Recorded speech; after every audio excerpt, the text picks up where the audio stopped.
ಎರಡೂ ಪಕ್ಷದಲ್ಲೂ ಕೂಡ ಅದು ರಾಜ್ಯದಲ್ಲಿ ಒಳಗಿಂದ ಒಳಗೇನೆ ಇಂಟರ್ನಲ್ ಆಗಿ ತಯಾರಿಗಳು ನಡೀತಾ ಇದೆ. ಅಭ್ಯರ್ಥಿಗಳು ಯಾರು ಆಗ್ತಾರೆ ಅನ್ನುವ ಕುತೂಹಲ ಪ್ರತಿಯೊಂದು ಕ್ಷೇತ್ರದ ಮತದಾರರಿಗೂ ಕೂಡ ಇದೆ. ಸಾಕಷ್ಟು ಜನ ಆಕಾಂಕ್ಷಿಗಳಿದ್ದಾರೆ. ಅವರು ಕೂಡ ಇಂಡೈರೆಕ್ಟ್ ಆಗಿ ನಾವು ಕೂಡ ಸ್ಪರ್ಧೆ ಮಾಡ್ತೀವಿ ಅಂತೇಳಿ ಇಂಗಿತವನ್ನು ವ್ಯಕ್ತಪಡಿಸ್ತಾ ಇದ್ದಾರೆ.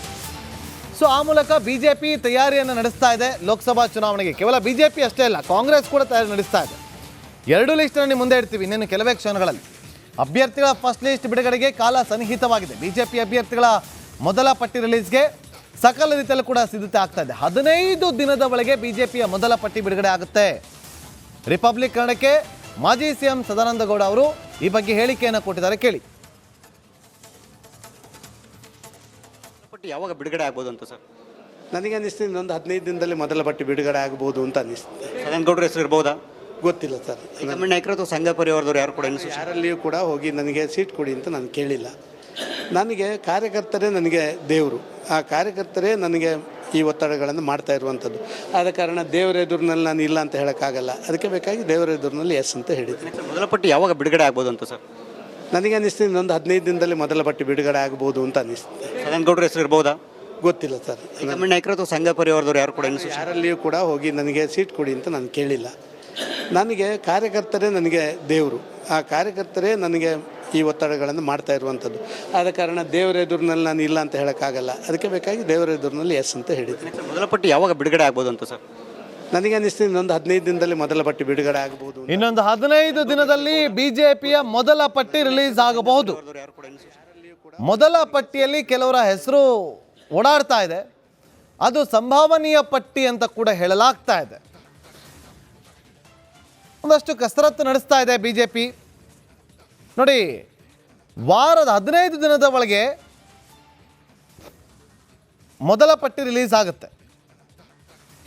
ಸದ್ಯದಲ್ಲೇ ಹೈಕಮಾಂಡ್ ಅಂಗಳಕ್ಕೆ ಮೊದಲ ಪಟ್ಟಿ ಕೂಡ ರೀಚ್ ಆಗುತ್ತೆ.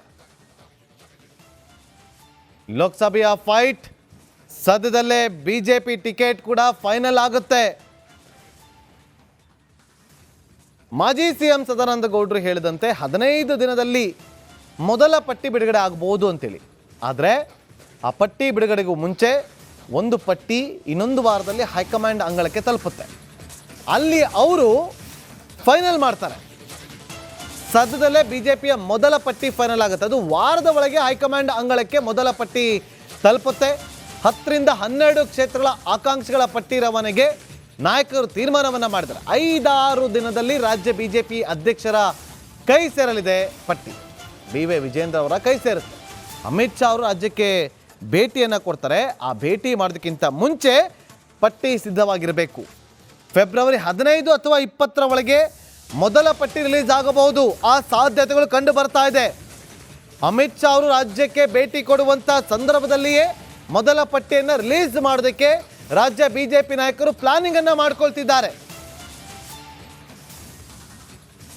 ವಿಜೇಂದ್ರ ಅವರು ಪ್ಲಾನ್ ಅನ್ನು ಮಾಡ್ಕೊಳ್ತಿದ್ದಾರೆ ಅನ್ನುವ ಮಾಹಿತಿ ಲಭ್ಯವಾಗ್ತಾ ಇದೆ. ನೋಡಿ, ಈ ಒಂದಷ್ಟು ಸಂಭಾವನೀಯ ಪಟ್ಟಿ ನಮ್ಮ ಹತ್ರ ಇದೆ.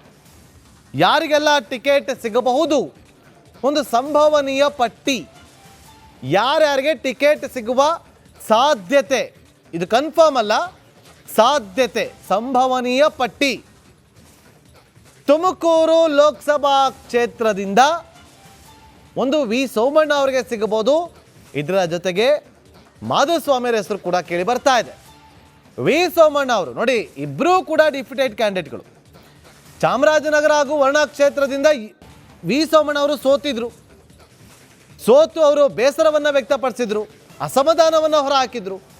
ಅವರನ್ನು ತಣಿಸೋದಕ್ಕೆ, ಅಸಮಾಧಾನವನ್ನು ತಣಿಸುವ ಸಲುವಾಗಿ ಅವರಿಗೆ ತುಮಕೂರಿನ ಟಿಕೆಟ್ ಕೊಡುವಂಥ ಸಾಧ್ಯತೆಗಳು ಕಂಡು ಬರ್ತಾ ಇದೆ. ಮತ್ತೊಂದು ಕಡೆ ಮಾಧುಸ್ವಾಮಿಯವರು ಚಿಕ್ಕನಾಯಕನಹಳ್ಳಿಯಲ್ಲಿ ಸೋತಿದ್ರು, ಕಳೆದ ಬಾರಿ ವಿಧಾನಸಭಾ ಚುನಾವಣೆಯಲ್ಲಿ ಸೋತಿದ್ರು. ಅವರ ಹೆಸರು ಕೂಡ ಕೇಳಿ ಬರ್ತಾ ಇದೆ. ಮಾಧುಸ್ವಾಮಿಯವರ ಹೆಸರು ಕೂಡ ಕೇಳಿ ಬರ್ತಾ ಇದೆ. ಇವರಿಬ್ಬರಿಗೆ ಸಿಗಬಹುದು ಅಥವಾ ಇವರಿಬ್ಬರು ಬಿಟ್ಟು ಬೇರೆಯವ್ರಿಗೂ ಕೂಡ ಸಿಗುವ ಚಾನ್ಸಸ್ಗಳು ಇದೆ. ಇನ್ನು ಬೆಂಗಳೂರು ಸೆಂಟ್ರಲ್ PC ಮೋಹನ್ ಅವರೇ ಬಹುತೇಕ ಫಿಕ್ಸ್ ಅಂತ ಹೇಳಲಾಗ್ತಾ ಇದೆ. ಯಾಕಂದರೆ ಕಂಟಿನ್ಯೂಸ್ ಆಗಿ ಗೆಲ್ತ್ಕೊಂಡು ಬರ್ತಿದ್ದಾರೆ ಅವರು. PC ಮೋಹನ್ ಅವರು ಹಾಲಿ ಸಂಸದರು, ಸಿಟ್ಟಿಂಗ್ MP. ಅವ್ರಿಗೆ ಮತ್ತೊಮ್ಮೆ ಅವಕಾಶ ಒಲಿದು ಬರುತ್ತೆ ಅಂತ ಹೇಳಲಾಗ್ತಾ ಇದೆ. ಇನ್ನು ಬಳ್ಳಾರಿ ಬಹಳ ಕುತೂಹಲ ಕೇಳಿಸ್ತಾ ಇರುವಂಥದ್ದು. ಬಳ್ಳಾರಿ ಲೋಕಸಭಾ ಕ್ಷೇತ್ರದಿಂದ ಒಂದು ಶ್ರೀರಾಮುಲು ಅವರು ಕಣಕ್ಕಿಳಿಬೋದು ಅಥವಾ ದೇವೇಂದ್ರಪ್ಪ ಅವರಿಗೆ ಟಿಕೆಟ್ ಸಿಗ್ಬೋದು ಅಂತ ಹೇಳಲಾಗ್ತಾ ಇದೆ. ವೈ ದೇವೇಂದ್ರಪ್ಪ ಅವರು ನೋಡಿ, ಶ್ರೀರಾಮುಲು ಅವರು ಕೂಡ ಸೋತಿದ್ರು ವಿಧಾನಸಭಾ ಚುನಾವಣೆಯಲ್ಲಿ. ಬಳ್ಳಾರಿ ಗ್ರಾಮಾಂತರ ಕ್ಷೇತ್ರದಿಂದ ಸ್ಪರ್ಧಿಸಿ ಸೋತಿದ್ರು. ಈಗ ಅವರು ಕೂಡ ಬಳ್ಳಾರಿ ಲೋಕಸಭಾ ಕ್ಷೇತ್ರದ ಮೇಲೆ ಕಣ್ಣಿಟ್ಟಿದ್ದಾರೆ. ಮೊನ್ನೆ ಅಷ್ಟೇ ಹೋಗಿ ಹೈಕಮಾಂಡನ್ನು ಭೇಟಿ ಮಾಡಿ ಬಂದಿದ್ದಾರೆ. ಹೇಳೋದಕ್ಕಾಗೋದಿಲ್ಲ ಅವ್ರಿಗೆ ಸಿಗುತ್ತಾ ಟಿಕೆಟ್ ಅಥವಾ ಬೇರೆಯವ್ರಿಗೆ ಹೋಗುತ್ತಾ, ಒಂದು ಪಟ್ಟಿ ಎಂದು ಸಾಧ್ಯತೆ, ಟಿಕೆಟ್ ಸಿಗಬಹುದು ಅನ್ನುವ ಸಾಧ್ಯತೆ. ಇನ್ನು ಬೆಳಗಾವಿ ಈ ಬಾರಿ ಜಗದೀಶ್ ಶೆಟ್ಟರ್ಗೆ ಅಂತ ಹೇಳಲಾಗ್ತಾ ಇದೆ.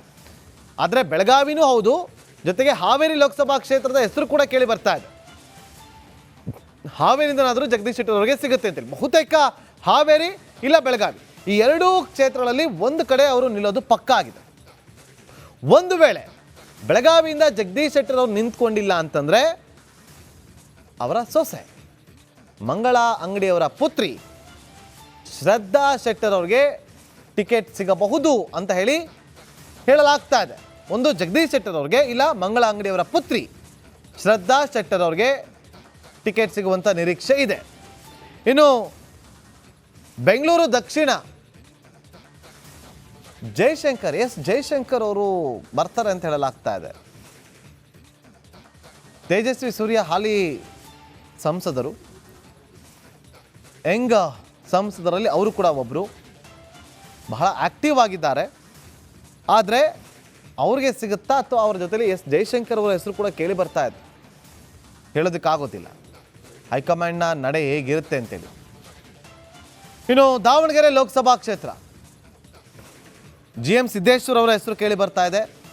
MP ರೇಣುಕಾಚಾರ್ಯ ಅವರ ಹೆಸರು ಕೂಡ ಕೇಳಿ ಬರ್ತಾ ಇದೆ. MP ರೇಣುಕಾಚಾರ್ಯ ಅವರು ಕೂಡ ಡಿಫೀಟೆಡ್, ಅವರು ಕೂಡ ಸೋತಿದ್ರು, ವಿಧಾನಸಭಾ ಚುನಾವಣೆಯಲ್ಲಿ ಸೋತಿದ್ರು. ಅವರು ಕೂಡ ಅಸಮಾಧಾನವನ್ನು ಹೊರ ಹಾಕ್ತಾ ಇದ್ರು, ನನಗೆ ಟಿಕೆಟ್ ಕೊಡಿ ನಾವು ಗೆಲ್ತೀನಿ ಅಂತೇಳಿ. ಆದರೆ ಈ ಕಡೆ GM ಸಿದ್ದೇಶ್ವರ್ ಅವರು ಇದ್ದಾರೆ, ಹೇಳೋದಕ್ಕಾಗೋದಿಲ್ಲ ಇವರಿಬ್ಬರಲ್ಲಿ ಯಾರಿಗೆ ಸಿಗ್ಬೋದು ಅಂತೇಳಿ, ಅಥವಾ ಇವ್ರನ್ನ ಇಬ್ಬರನ್ನ ಬಿಟ್ಟು ಬೇರೆಯವ್ರಿಗೆ ಮಣೆ ಹಾಕುತ್ತಾ ಕಾದು ನೋಡಬೇಕು. ಬಹಳ ಕುತೂಹಲ ಇದೆ. ಇನ್ನು ಚಿಕ್ಕೋಡಿ ಲೋಕಸಭಾ ಕ್ಷೇತ್ರ ಅಣ್ಣಾ ಸಾಹೇಬ್ ಜೊಲ್ಲೆ ಇವರ ಜೊತೆಲಿ ರಮೇಶ್ ಕತ್ತಿ ಅವರು ಕೂಡ, ಉಮೇಶ್ ಕತ್ತಿ ಅವರ ಸಹೋದರ ರಮೇಶ್ ಕತ್ತಿ ಅವರ ಹೆಸರು ಕೂಡ ಕೇಳಿ ಬರ್ತಾ ಇದೆ. ಇದೆಲ್ಲವೂ ಕೂಡ ಸಂಭವನೀಯ ಪಟ್ಟಿ ಅಷ್ಟೇ. ಈ ಪಟ್ಟಿ ಹೋದರೆ ಇದೇ ಪಟ್ಟಿಯಲ್ಲಿ ಎಷ್ಟು ಜನರದ್ದು ಹೆಸರು ಫೈನಲ್ ಆಗುತ್ತೋ ಗೊತ್ತಿಲ್ಲ, ನೋಡಬೇಕು. ಇನ್ನು ಉತ್ತರ ಕನ್ನಡ ಅನಂತಕುಮಾರ್ ಹೆಗಡೆ ಅವರು ಹಾಲಿ ಸಂಸದರಿದ್ದಾರೆ. ಡೌಟ್ ಅಂತ ಹೇಳಲಾಗ್ತಾ ಇದೆ, ಅನಂತಕುಮಾರ್ ಹೆಗಡೆ ಅವರಿಗೆ ಟಿಕೆಟ್ ಕೊಡೋದು ಡೌಟ್ ಅಂತ ಹೇಳಲಾಗ್ತಾ ಇದೆ.